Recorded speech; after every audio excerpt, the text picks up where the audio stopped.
mention the fitness classes like CrossFit, Zumba, Insanity, P90X, and more. And I'm not going to tell you that these strategies didn't work.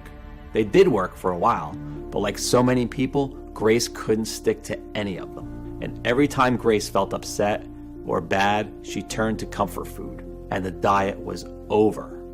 As the years rolled by, Grace's energy levels, vitality, mood, and general health and well-being went rapidly downhill. You see, I know exactly what you are going through. The shame, the pants that don't fit, the binging, the scale, anxiety. I get it, because I saw Grace live these feelings every day. But still, we trusted the doctors, and although Grace's diets and exercise were supposed to help, she piled on more and more weight as she found herself unable to fight the intense cravings for sugary and starchy foods that overpowered her every day. And the more weight she put on, the more depressed she became, and the further away she drifted from the woman I'd fallen in love with. On top of it all, our sex life had completely gone.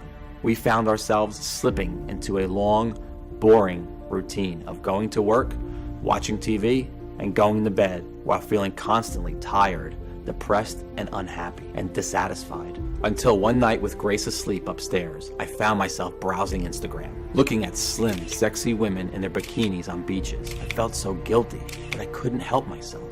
I wondered why I didn't find Grace as sexy as these women. I wished to God I did, but I didn't. I felt so bad that I turned off my iPad and went upstairs to show her how much I loved her, no matter what she looked like. Don't touch me, I'm fat and disgusting, and I'm always gonna be fat and disgusting. I don't want you to touch me, she yelled, when I reached out to hold her, to kiss her, to show her I cared. Seeing her embarrassed, laying there, grabbing her belly fat she hated so much, I felt powerless and weak in a way I never thought I could. That night, I lay awake for hours next to Grace, staring at the ceiling and feeling my heart constrict in my chest, imagining life without my wife. I had vowed to take care of her, so I made a promise to myself. I was going to do everything in my power to defeat her belly fat for good, whatever it took. I was going to fix her. I was going to make her love herself and her body again. And I was going to do it without diet or exercise. After all, the reason for most of her health problems over the last 10 years had been because of the diets and exercises she'd been torturing herself with. Because that's when her health really began to worsen. The thought of losing Grace too soon broke my heart. She was my rock. So that night, I got on my tablet when she'd fallen asleep and began my mission. I started my research with our fat cells. You see, when fat cells grow, they release a hormone called leptin. You may have already heard of leptin. It controls our hunger and how full we feel.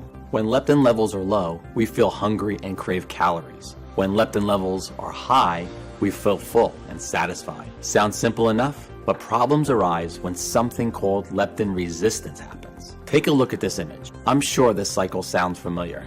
You eat your food, that's at the top there. Excess energy from food is converted into fat and stored in our fat cells. As fat cells expand, they release leptin, signaling your body to stop eating. It is here when naturally you should stop eating and feel full and satisfied, put the knife and fork down and maintain a slim, sexy figure, but instead, leptin resistance occurs.